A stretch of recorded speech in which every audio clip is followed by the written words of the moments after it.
Ya tahu gue kan Ustadz gaul.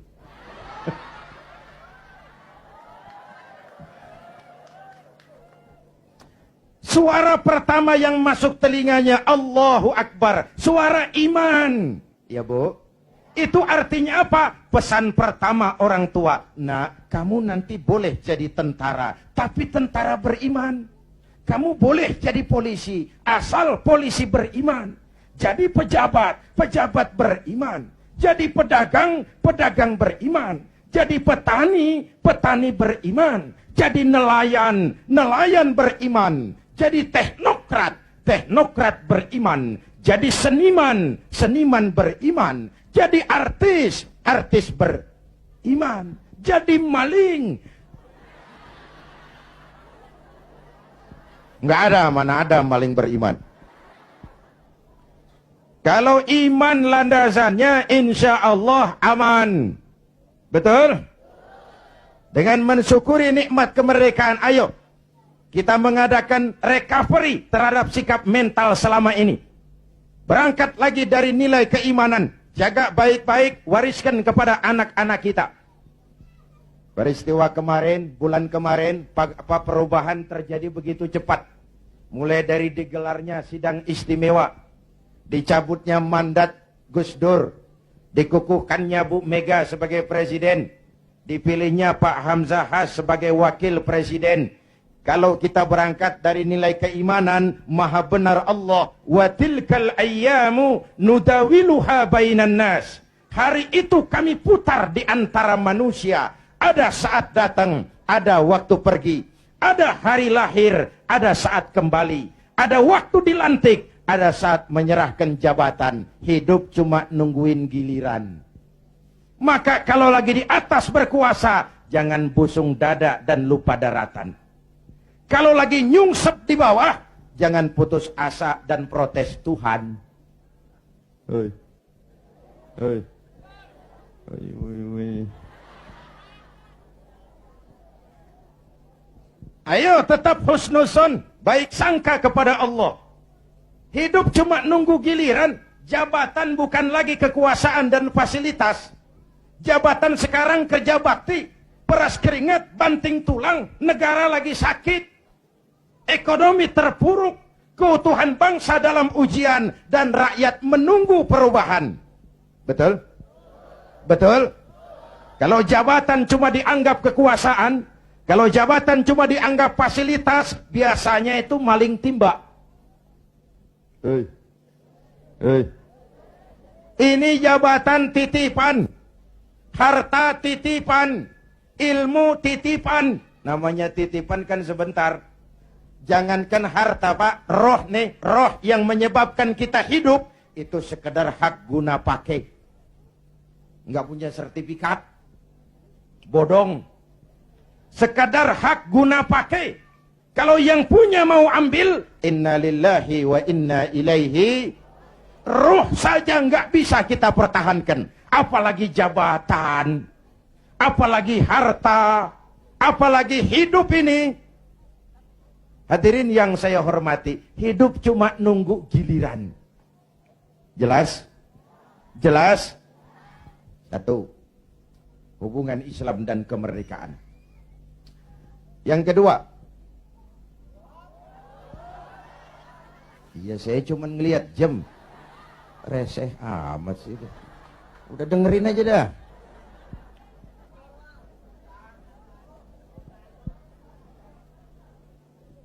Terus menghina itu. Ini ustadz bukan tukang parkir. Terus.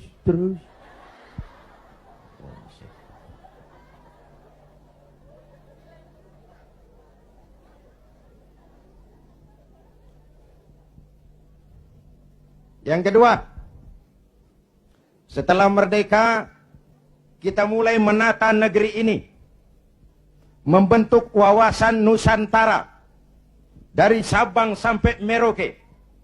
Indonesia kita yang begini majemuk, begini beragam, disatukan oleh cita-cita membangun Indonesia ke depan. Agama yang memberikan dorongan ke arah lahirnya persatuan dan kesatuan adalah Islam. Ia membebaskan manusia dari ras diskriminasi. Dari mana ke orang datang, apa ke warna kulitnya, dari suku apa ke ia dilahirkan, kalau akidahnya sama, itu kan saudara kita. Benar? Benar? Semalam saya cerita nih, saya mau cerita, mau dengar nggak? Saya punya teman, Pak. Teman saya ini doktor dari Harvard University, Amerika. Kenalan sama saya pada waktu saya berada di San Francisco.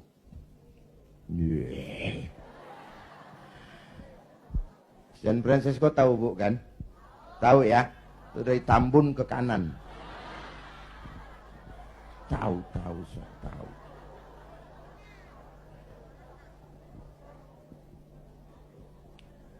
Satu hari teman saya si dokter ini bilang, orang Amerika, bule, Mr. Zainuddin, ya, saya kagum dengan negeri Anda Indonesia. Giliran saya kaget. Ada dokter dari Harvard. Harvard itu perguruan paling bergengsi di Amerika. Dia menyatakan kagum dengan Indonesia. Saya kaget. Loh, emangnya kamu sudah belajar tentang Indonesia ya?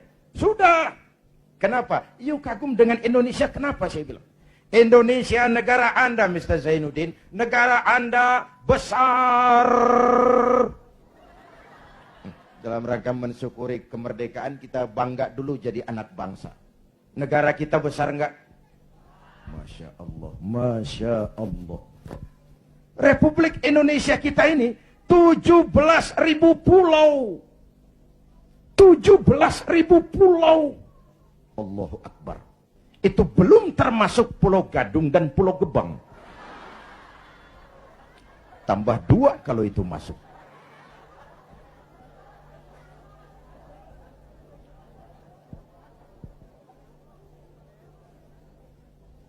Buminya mengandung minyak, gas, batu bara, barang tambang lain. Lautnya kaya, hutannya kaya. 17.000 pulau terhampar sepanjang garis khatulistiwa. Hijau, ranau, subur, makmur, kemah, ripah, loh, jenawi, toto, tentrem, kertora, harjo.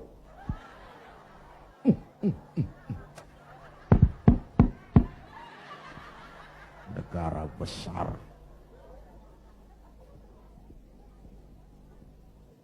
Sampai teman saya orang Arab lain lagi, dia bilang, "Inta Indonesia guys, Indonesia bagus, bagus." Saya bilang, bagus apanya, Rab? Arab. Indonesia negeri Anda subur. Tongkat ditanam jadi pohon. Namanya singkong. Tongkat ditanam jadi pohon. Kami pohon ditanam jadi tongkat. Mati tuh pohon.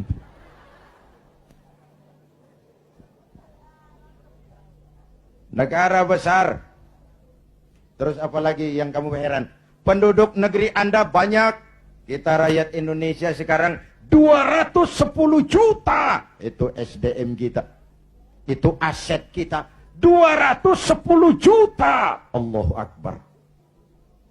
Konon menurut keluarga berencana nasional, di Indonesia ini tiap 1 menit lahir 8 bayi. Cuma karena Indonesia luas, nggak terasa.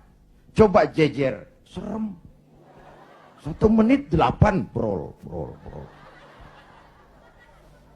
Ini kan menyangkut sekolah yang harus kita siapkan, lapangan kerja yang harus kita sediakan, kesehatan yang harus kita pikirkan, pertumbuhan penduduk kan artinya itu. Pertumbuhan penduduk artinya lapangan kerja, sekolah, kesehatan. Ibu bapak hadirin yang saya hormati. Negara besar, penduduk banyak, agama macam-macam. Ini faktor ketiga. Di Indonesia paling banyak agama. Selain Islam, ada Kristen, ada Hindu, ada Buddha, ada Shinto, ada agama Majusi, pengikut Zoroaster, ada agama Kaharingan di Kalimantan. Jawa Tengah masih banyak aliran kebatinan, kejawen, golongan eling. Yang penting percaya kepada Tuhan yang Maha Esa. Berbudi luhur, berjiwa bersih, banyak-banyak bersamadi. Menyadari tentang hakikat sangkan paraning dumadi. Untuk mencapai manunggaling kaula Gusti. Negara besar, penduduk banyak, agama macam-macam, kok Anda bisa satu? Nah ini yang dia heran. Anda pakai lem apa? Saya bilang lemnya dua. Pertama, 87% penduduk Republik ini Muslim. Watak Islam itu rahmatan lil. Kalau besar, dia mampu melindungi yang kecil. Kalau kecil, dia mampu menjaga diri. Ini bukan umat teroris. Ini umat cinta damai. Ini bukan umat biang kerok, ini umat penegak kebenaran. Kita tidak pernah cari-cari musuh, tapi kita pantang lari kalau ketemu musuh. Jelas? Jelas?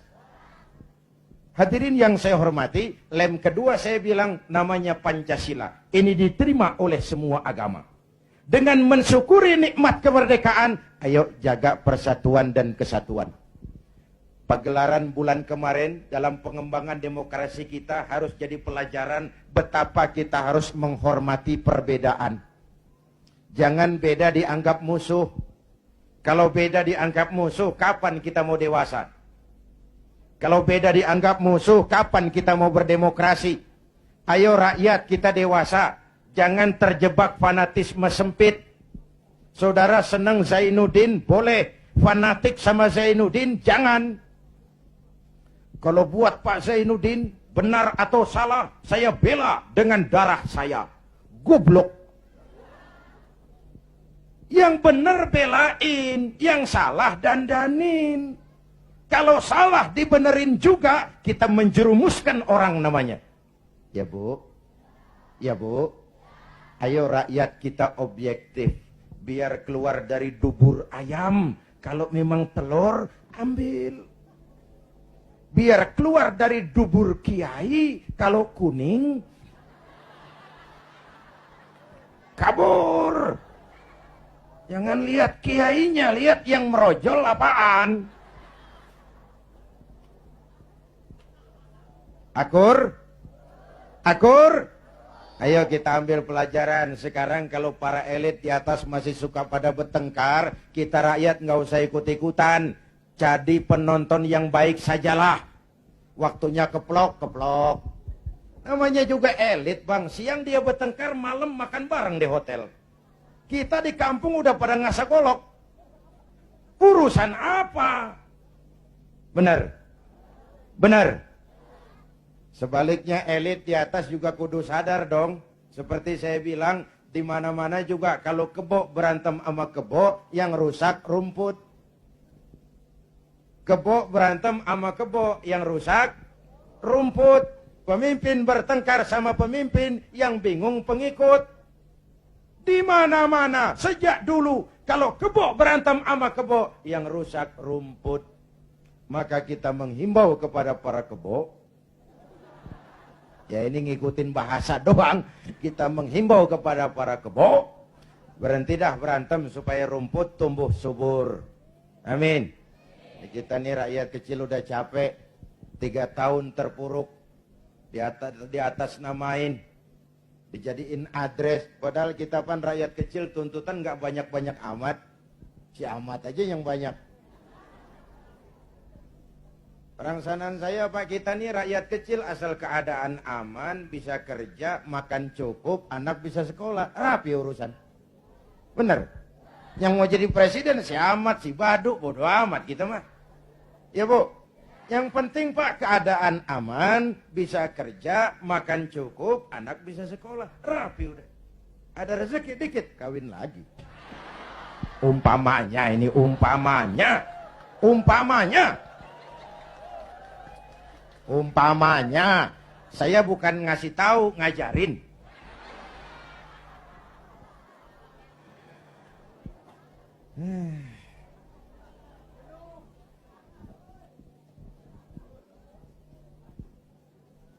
Ibu bapak, saudara-saudara hadirin, jadi mensyukuri nikmat kemerdekaan, jadilah lem perekat menjaga keutuhan bangsa. Kenapa?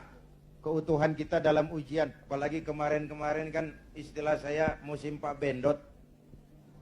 Kipas, kipas. Angin, angin. Tukang kipas gentayangan. Tukang kompor lebih banyak daripada tukang lem. Angetin sono, sundut sini, panasin sono, bakar sini. Begitu kebakaran dia kabur, tepuk tangan, kita yang tekor. Hadirin yang saya hormati, padahal bangsa itu kayak gelas. Ini contoh nih, contoh. Contoh.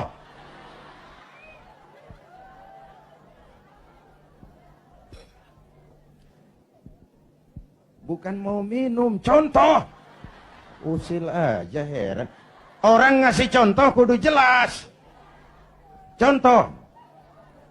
Bu, ini gelas kalau pecah bisa ditambal nggak?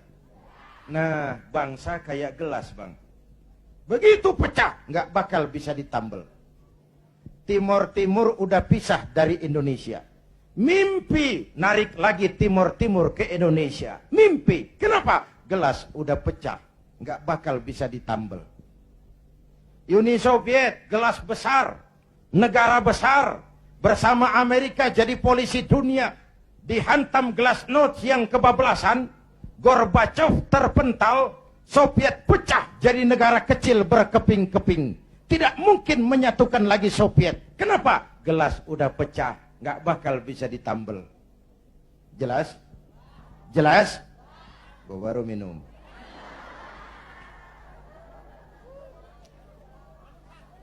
Ya bagaimana aja orang nyari akal lah. Usil banget, gue heran. Iya kalau datang-datang minum kan gue malu amat. Mau minum aja pakai kelilingan dulu. Ayo, jangan biarkan Indonesia kita jadi gelas pecah. Jaga semangat kebersamaan. Beda boleh, marahan jangan. Bang, kaos lu hijau ya? Hijau gue. Temen kita kuning. Biarin kalau dia mau. Yang satu merah. Nggak apa-apa. Yang lain biru. Boleh. Lu lewat sono, gue lewat sini, yang satu lewat situ. Ntar kita ketemu di sono. Bisa nggak begitu? Cakep nggak urusan? Iya, jangan beda kaos merengut. Urusan apa? Jadi anggota DPR kagak sama tetangga marah. Tekor kemana-mana. Ayo rakyat, kita dewasa, berpolitik dengan rasio, jangan dengan emosi. Kayak saya kan, sekarang saya ketua Dewan Pimpinan Pusat Partai Persatuan Pembangunan. Itu pribadi saya, nanti saya cerita kenapa saya gunakan hak politik saya. Tapi saya tidak akan memaksakan pendirian ini kepada hadirin. Itu resiko saya gunakan hak politik saya pulang kampung P3. Perkara saudara, terserah saya menghargai pendirian saudara. Mau ikut saya, alhamdulillah. Mau pilih P3, silakan. Mau berjuang dengan yang gambarnya Ka'bah, boleh. Terserah aja itu sih. Namanya hak demokrasi, nggak boleh dipaksa-paksa dong, ya nggak, ya nggak, ya nggak.